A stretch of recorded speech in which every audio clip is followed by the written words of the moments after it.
I am here with Patricia Dodson. She has a Master of Social Work degree from the University of North Carolina at Chapel Hill and a Master of Arts degree from North Carolina Central University in Durham. And she is now the school counselor at Longmill Elementary School in Wake Forest, North Carolina. It's good to have you here with us, Ms. Dodson. Thank you. Tell us a bit about how parents getting ready to take their children to the elementary school. What kinds of advice from a school counselor and a past school social worker can you give to them? I think the main thing I would say is to stay involved. That school is not a place where you bring your child, drop your child off, and then forget about it. We need you to be involved with the school. We need you to help us understand your child better. I believe that teachers and staff members, we're experts in teaching and in education, but that the parent is the expert in that child. So I think to remember that you know your child better than anyone else, and to bring that information to the school. I also think you need to understand that school and parents hopefully have the same goal, and that's for that child to be successful. Mm-hmm. And we need to work in a partnership and a collaboration together to help that child be successful. So come to conferences when it's conference time. Stay connected with your teacher. Have a relationship with the teacher. Form a relationship with the teacher.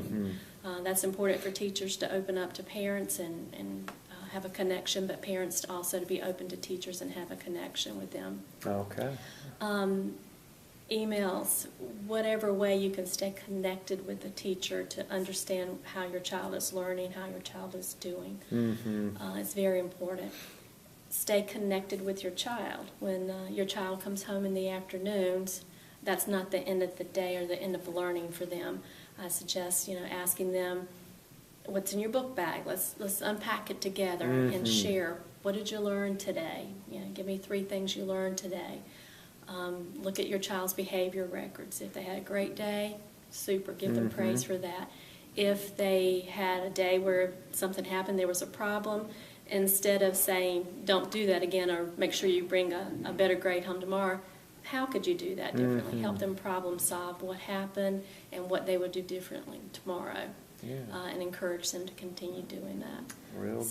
So also, making sure that you spend time learning with your child, maybe even have your child teach you something, teach you what they learned. I think that'll integrate the learning that they had at school that day. So that by them repeating that solidifies Absolutely. that in their mind and Absolutely. so forth. That sounds really good. Now you said like giving the teachers information and so forth. What kind of information do you think about that would be helpful for like a teacher or the school counselor to be aware of about a child? Number one, what are the strengths that your child has? What does your child do well? What does your child enjoy doing? What are some of their interests? If your child has had any problems in preschool or daycare with behaviors, what's worked in the past? What have you seen might be the triggers for that child, and then what actually worked? What did you find that was helpful to the child?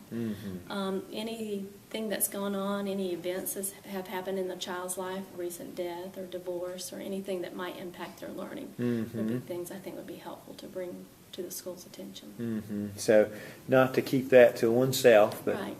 That's part of what you're talking about. We're all on a team Absolutely. working at this together. And the child doesn't just come there for learning. They bring everything from home, the events that have happened to them, anything that even that morning might have happened. Maybe family was stressed that morning. The whole child comes to school, and we need to know all of that information so we can best be prepared for them and best handle that day.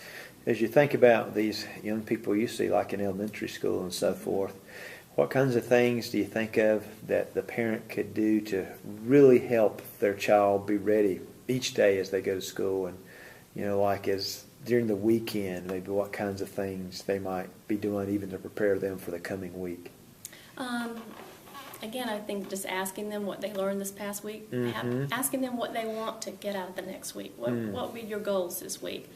And sitting down and talking with them about that. Reading with your child, having your child read to them, getting them prepared for that.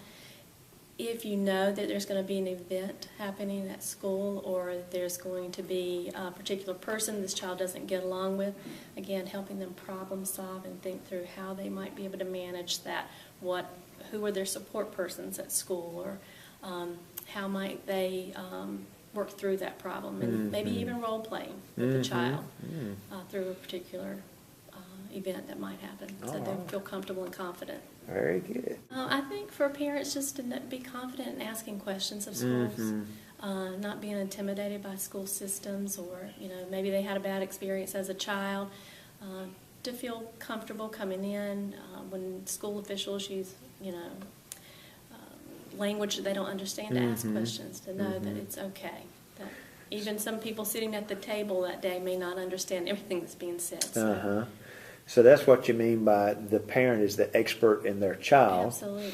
So they've got a lot to add. They've got a lot they can do to help out, regardless of what their educational background might have been. Absolutely. All right. Absolutely. And they're the person that's going to be with this child for at least 18 years or longer. We're only there for a short period in that child's life. So it is the parent that's got the most impact Absolutely. on their child. Absolutely. Well, thank you so much for sharing. Thank you. And thank you for the good work you're doing down there in Wake Forest. Thank you.